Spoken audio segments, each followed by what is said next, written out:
Welcome to A Celtic State of Mind. I'm John Dykes, and tonight I am absolutely delighted to be joined by Lawrence Connolly and Brian Degning for the post-match reaction, the full-time reaction. Brian, resounding victory for Celtic. What's your big takeaways from that performance? Another excellent performance and result from Postecoglou's men. Yep, another excellent performance, as you say. There's still work to be done, we know that. You saw a bit of a drop-off still towards the end, just in terms of fitness at the end of each half, but that's to be expected he's already said he needs new conditioning coaches and stuff in. It's still very early in the season, but I tell you what, if I'd have said to you, last year, we're going to score 13 goals in 3 games, concede 2. We saw things tonight we've not seen for ages. We've had a keeper that's made saves, we've defended set pieces. We've saw some brilliant attacking play. Even young Montgomery, he was a bit rash in a tackle, probably lucky to stay in the park, but then has a brilliant run towards the end. So there's so many positives to take for that game tonight, and we're still so early in the season. So I know there's a few people, there was a few battles going on between Angie's system and does it work, does it not work, who do we sign, who do we not? Well, that's all at the window now. Angie's settled that conversation because anyone with 2 eyes can see what he's trying to do, and it's going well. And it's still a wee while away. We're still going to take a few black eyes on occasion, I think, especially over the next couple of months. But so much to be excited about. And again, the special shout out for the fans again, just that atmosphere. Missed it so much. Brilliant. Yeah, absolutely was. Welcome, Kevin Graham, to the show. Kevin, you have obviously watched that back second half performance. I thought very composed. We'll break down the various areas of the park. I think Brian has touched on the style of play, the footballing philosophy, the shape that Ange is implementing. I'm not going to say trying to implement, because he's implementing it, and you can quite clearly see the results. Kevin, if you're looking at that tonight versus what we were served last season, pre and post Neil Lennon, for you, what is the big difference? What big changes has Ange Postecoglou made? And I don't mean new personnel. We move the ball far quicker. The players are playing with confidence. They're playing with a purpose. You talked about there is new players there, but I was sitting wondering during that second half, how good will we be when Ange actually signs players who can play his system, his style better than the ones that we've already got. And this seems a funny thing to think about after tonight, but we've completed Scottish football. We've won 4 trebles in a row. We've won leagues in that. We need to be aiming for Europe. We need to be aiming for sides better in Jablonec to come to Celtic Park and get doings like that. And that's going to need better players. And it just tonight was brilliant. David Turnball was brilliant. Callum McGregor was brilliant. Everybody was brilliant, but I'm just actually thinking about, we're going to get better. If we get our absolute ship in order, we're going to get better. I'm glad you said ship. Yes. Well, before I go on, I need to apologise to Colin Watt, because I go, and everybody should be quite glad I didn't work in a beauty salon because I got a Japanese and a Brazilian mixed up at half time. See what was the Brazilian right back for Man City? It's at the ground, no the Japanese centre half. So I'll apologise to Colin Watt. His information was right. I was I didn't play Football Manager. I didn't pay attention to any sort of stuff. But it was fantastic. Great second half. Really pleased for David Turnball. Really pleased for David Turnball. His 2 goals tonight and his performance on Sunday as well was really good. But you just want to sit here just now, and I just want to carry that buzz for a wee while that we're going to get better. Mm-hmm. We are going to get better.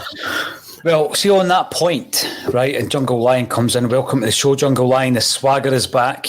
On that point, Kevin, Lawrence and I, after he eventually turned up, Lawrence and I were talking about the fact that Celtic as a board, and we've been very critical of them as a board, have allowed complacency in the past and in the recent past to creep in. So what you're looking at the moment is you're looking at a situation where, yes, there is a buzz around Axom, there's a buzz around the place, to quote the maestro.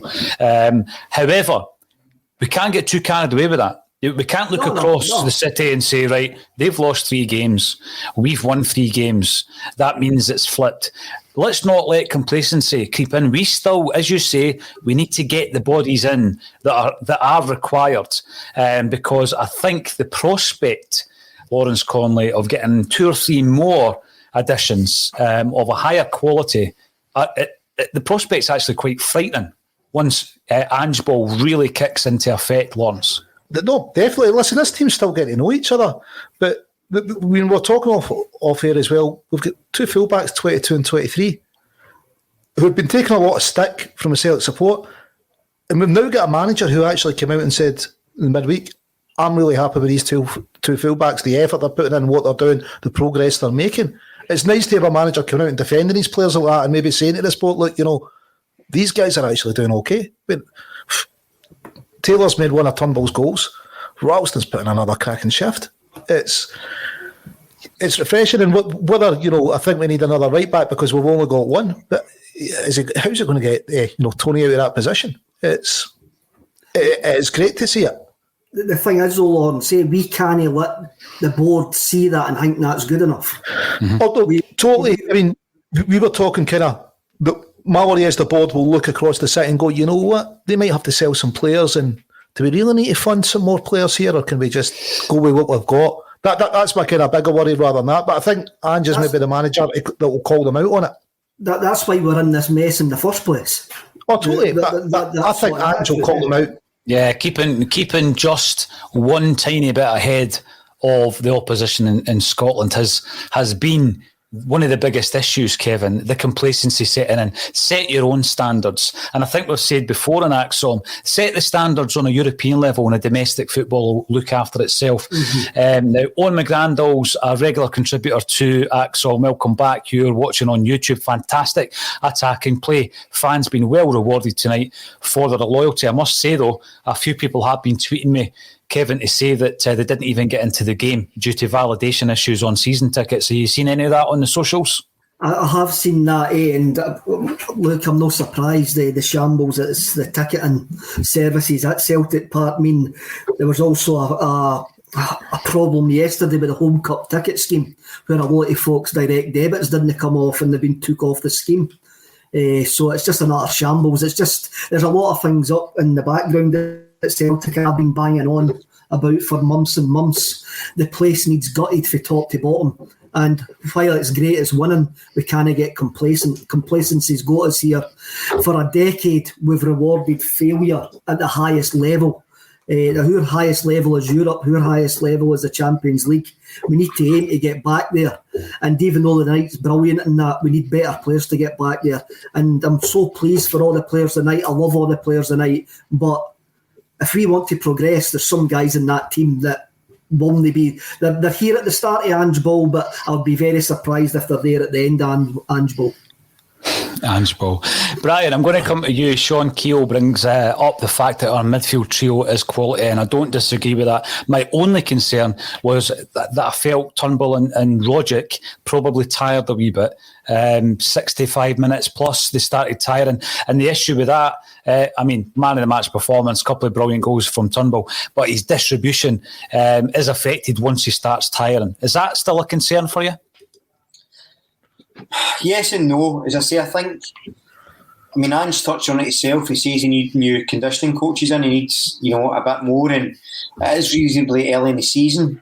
I actually think Rogic still looked okay when he went off. He didn't look as bad as he normally does. Normally he's an absolute statue every time he gets taken off. So I think there'll be improvement there. But again, look, seeing we've got 2 players of that quality, it's hard to complain. Yeah, you want me to go the full distance, and I dare say they will over a bit more time, and once it's the right conditioning, they get used to. Because they've not played that tempo for a long time, maybe if ever, for Turnbull. That's a high tempo, game he's playing. They're running all over the gaff, and most of the players, I would suggest in that midfield in the front three, the amount of running they do, even a regular footballer at match fitness would struggle with that. So guys who've had fitness issues in the past, I give a bit of leeway to it. It's not a huge concern at the moment, if I'm honest. I think the quality of their play is sort of almost overrided my concerns for just now. But we'll see, obviously, if things improve as we go. Brian, as you're saying there, and just talking about conditioning and bringing in more sports scientists, he's already saying this can be better. He's already saying this can actually be better, exactly. and I want this to be better. So we've got to hope that he gets backed and like makes it better. I mean, as Paul says, we need to aim for Europe. Europe is where we've got to aim for. I'm looking forward to the AZ game next week because it will show how far we need to go. It will show how far that we need to go coming up against a quality Dutch side. So Ange needs to keep on banging this drum. We need to get better. We've seen a glimpse of what could be. Now we need to go full throttle and get it. He's not going to get it all this Monday. The next Monday could be slightly out as well. But by this point next year, hopefully, we're actually building something great. Absolutely. Now, one area that he will be looking to strengthen is undoubtedly at the back, Kevin. We know that someone was at the game tonight from Man City. Mick says still a bit shaky at the back, but all good. And Stephen Sloan comes in, excellent game, but that defence are giving me a heart attack. Then we start looking at the goalkeeper scenario. Joe Hart, fantastic saves. 2 fantastic saves, and Robert Wallace also comes in to point them out. There was a wee heart in the mouth moment, but he didn't seem too concerned by it, Lawrence. No, listen, it's great to have a keeper making saves like that again. That's going to give confidence right throughout the squad. Defence is relatively new together. You know, they've got to learn to play as a unit, haven't they? Those 5. Starfelt probably, I thought that was a penalty. I thought he'd given away a penalty. Tony Stocks early first half, he studs up to the boy's shin. Tony Ralston. It's just when scoring goals gets me mixed up. But listen, that defence is going to grow together. I think Strachan said in the past, if he can get last 16 with McManus and Caldwell as his centre half, because they just followed his instructions. Mm-hmm. What's Ange going to be able to do? With getting guys just to follow his instructions and do as they're told. No, you're right. Now, one thing I would point out is that I felt that Starfelt probably had his best game in a Celtic jersey so far, Brian. There was some moments where it really did require some proper defending, and Starfelt was up to that. He might have given away a penalty. I thought that he did okay to get out of that one. But he, for me, is starting to look like the player we thought he was when he came in. Yeah, well, we spoke at the pre-match and I said that he hasn't really done... He's not had a standout game yet, but I think you're right, tonight was probably his best game. And I think you've seen the best and worst of him, because I think, we'll go with the negatives first, he looks like he gets drawn out quite a lot. He looks like he gets a rush of blood, because a few times he was caught and he almost left his man to go and track the ball. And also his tackling was a bit rash for that. However, his tackling for the majority of the game was actually really, really good, really strong. He looks a bit of a specimen. He looks strong, looks fast, looks composed, looks a good passer. So I think there's loads to come from him. But again, if you look at a new player coming in, he's a player that's coming in, as Lawrence says, doesn't really know anybody, and he's coming into the position that's been the most derided for a long time and the weakest.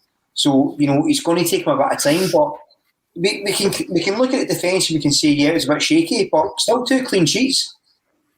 And I'll be honest, even if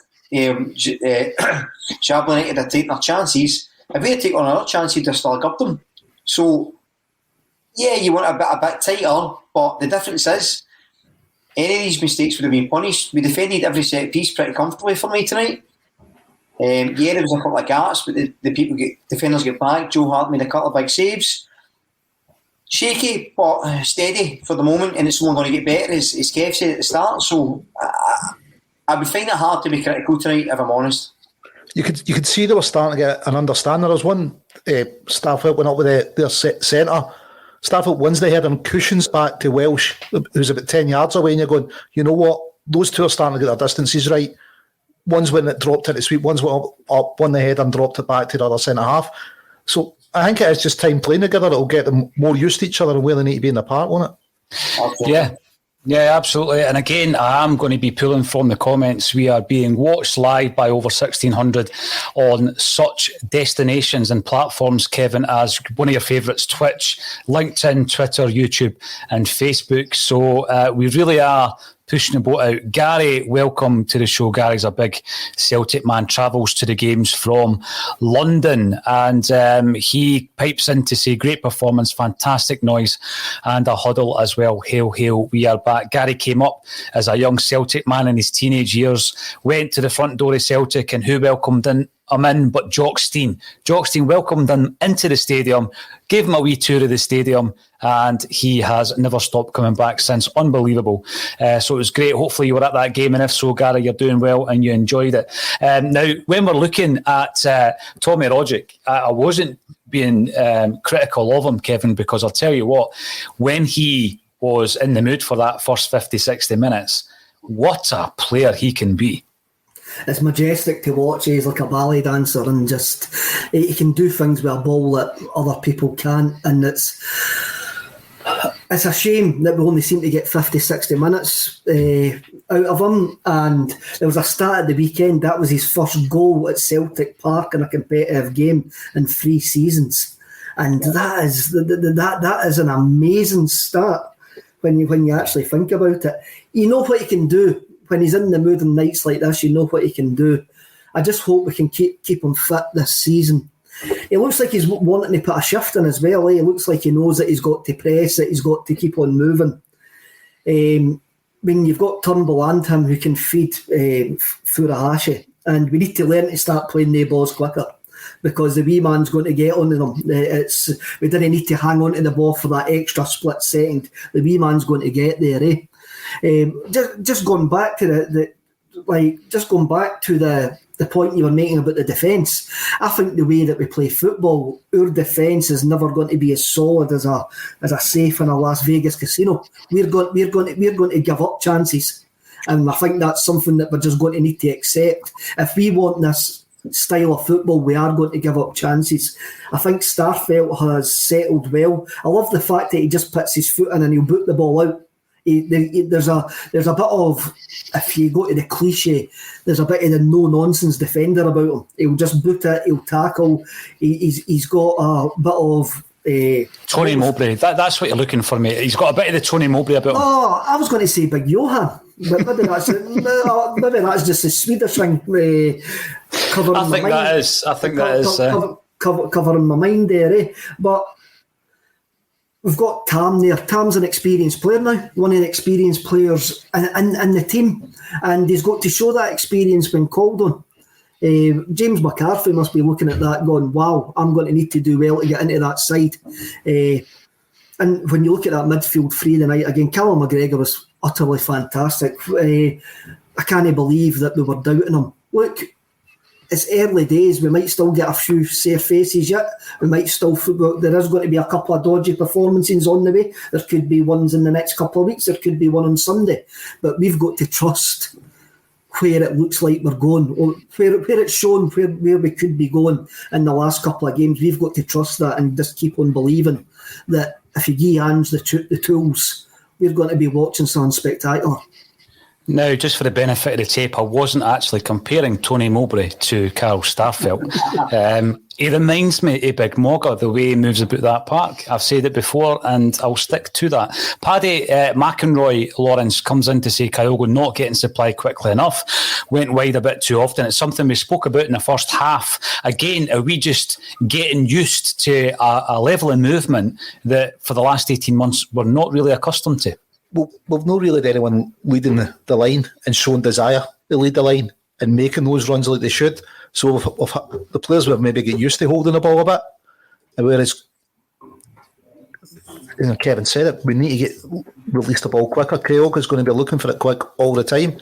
And I tell you what, actually, when Eddie came on, there was one ball he chased. I thought, geez, when was the last time he ran like that and showed that kind of desire? You're like, yeah, is this him getting a bit of pride or thinking, wait a minute, I might be the star striker and Kyogo comes on, scores a debut hat-trick and everybody's forgot about me. Who knows? Maybe it's what competition does for a place up front, but he looked interested. But yeah, I think moving the ball quicker will help us. Look at McGregor's pass for Turnball. he plays that pass that quick to him that the defender doesn't have a chance to get to Turnball. You know, he can take a touch and then put it in the bottom corner. It's going to benefit if we let the ball do the work, isn't it? Now, Brian, let's talk about David Turnball. 2 goals this evening. He can pull something out of the bag when required from distance. Sum up, the fact that a couple of weeks ago people were criticising David Turnball. Look what he's doing now. And I love that, to be honest. I thought the criticism was harsh.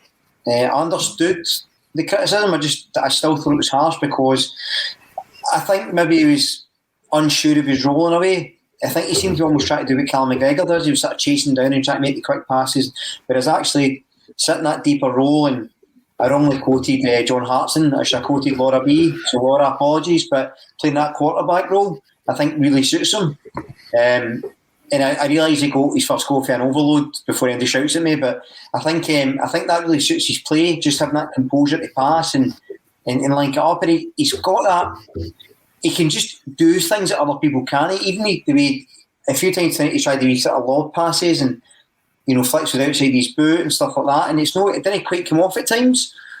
But even then, he's almost like one of those strikers. He's almost like Kyogo. He's very missed chances, but it's not about the chances he misses, it's the chances he takes and the passes he makes. And I said when Ange first came, I thought he was one of the players that I really was looking forward to seeing how he did. And so really pleased with him tonight, really pleased for him. 2 great goals. But again, we shout out to Greg Taylor as well for his assist because he's another one like Ralston. There you go, Kev. He's another one like Ralston that gets, I think, unfairly slated. And to a man, very, very good tonight. And another player I think that we need to discuss again, Kevin, is Ryan Christie and the performances of Christie since Ange Postecoglou came in. He didn't instantly look like he was going to start. If you look at the first couple of selections by Ange, he wasn't a first pick. He is at the moment undroppable in the Celtic side, isn't he? He completely is, and I'm going to bring up a comment, Paul. Again, you're hosting and I'm jumping in here, but William Pedden, he says 2 weeks ago the whole team was getting criticised, and that was true of Ryan Christie as well. Ryan Christie was getting criticised as well, and my friend Stuart, who will be watching, messaged me during the game and he says Ryan Christie doesn't look like a guy that's gone anywhere, And I went, that's an interesting point. That is an interesting. He doesn't look like a player who, to quote JP Mason, who also, we have to say, shouted for Fiesta this afternoon. And when we scored the first goal, what was played over the tannoy? Fiesta. So maybe somebody at Celtic Park does watch us after all. So Christie doesn't look like that his head's at the door and his boots are ready to follow him. It looks like his head is firmly in the door and he's given 100% at this precise moment in time. I suppose it all comes down to what Ryan Christie wants to do. I'm sure there is a contract on the table from Celtic. If he maybe doesn't get a decent enough offer from any of the clubs in England that he expected to get, then he might sign that contract. But then again, he's within his right, because we've allowed him, he's within his right to allow that contract to run down and leave in January. Hopefully not, but I think we've just got to appreciate him while he's here and let the situation sort out itself. The big thing for me though, Kevin, is obviously as a fan base, you can feel that something is happening here. You spoke about it earlier.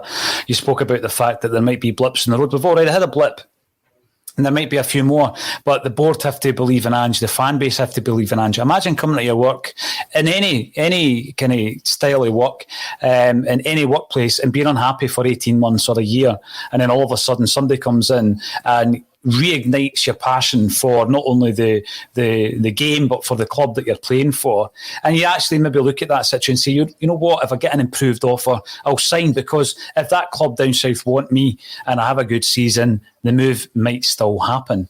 Kevin, he obviously, he's made his dad's made no secret of the fact that he wants to go to English football. It's not as though they're running out of money. I mean, there's clubs down there spending crazy cash. The cash is there. They'll still, if he has a good season, come in and buy him, if indeed he stays at Celtic. Brian, we've asked the question a few times. I mean, personally, I think we really need to do everything in our power to keep Ryan Christie at the club. I mean, I thought young Montgomery came on and played particularly well when he did come on, but it's still an area of the park that you lose Christie, that becomes an area of concern there on the left-hand side. Well, it's getting to the point, and it's a point I made about Eddie, and I'll come back to him in a second, but if you look at how close we're getting towards the end of the window, do we have a replacement lined up ready to go if Christie leaves? That would be my concern. I don't think we do, and what it would take for it to happen is Christie, I would rather either goes just now or signs a contract, because I feel like if he's going to leave, just let him go just now and try and get some in quickly, because we don't want to be left short, because we are quite short. And the reason I brought up Eddie is, and I said it a couple of weeks ago, and I think JP Mason said it on the show today as well. Eddie's not really come out and said he wants to leave. I'm still not convinced he's going to go. I think, Brighton's supposed to come from, but he ain't no fancy Brighton. And what I thought was interesting tonight was he came on and I agree with Lawrence, I thought he looked all right. But see when they changed and made the 3 subs, it sort of dropped him into a number 10 role, almost behind Ayeti, it looked like. That he was kind of dropping in Lincoln playing stuff, and he had maybe that freedom of movement might encourage him. So if he does stay, I would rather just wait. I think it's his time to go, and I don't want the fans to turn on him. And I think we need the money to buy a couple of players. But I think he's a guy that might stay on as well. It'll be interesting to see how that affects the squad or how it changes the system. So it's worth watching over the next week or so, because if they're going to go, they either need to go now or we need to get used to staying with them for the next few months. The final thing I'm going to bring up before we go, can I just say we've actually got over 2,000 live viewers, Celtic fans who are absolutely buzzing about what we're watching at the moment. We're not the finished article. We're not getting, we're not overreacting here. We are getting excited though, and you know what? I think we're entitled to be excited after the last few games. Kyogo, my only concern, Kevin, is the fact that he seemed to be targeted a wee bit tonight. He took a few dull ones. I can see that happening in Scottish football as well. Will he get the protection? Of course he won't, but it's up to the club to call that out. The club need to call that out when we're winning, when we're losing, when we're drawing games. The club need to call out. I mean, I think Dundee on Sunday had at least 2 players that could have been sent off. Against Hearts. There was a few harsh challenges as well. We are going to. The only way some teams in Scotland are going to stop us playing football is by foul means. Roughhouse tactics. And then the club need to call it out. The club need to call it out. The club need to say, for the sake of Scottish football, if you want talented players to play in Scotland, then the referees have got to protect them. The referees have got to do their job by the letter of the law. I can see Lawrence is desperate to come in there. I can see Lawrence is... Listen, Kev, all we want to do is apply the rules the same as they apply it to every other club. We're not asking for any favour. It's here, protect our players. It's like you protect other teams' players, or you apply the rules to other teams. Just apply them the same way to us. That's all we're asking for. It's no any kind of special treatment. Give Kyogo special treatment because he's a really talented player. But just apply the laws. That's kind of what we're looking for, isn't it? It's just a bit of fairness.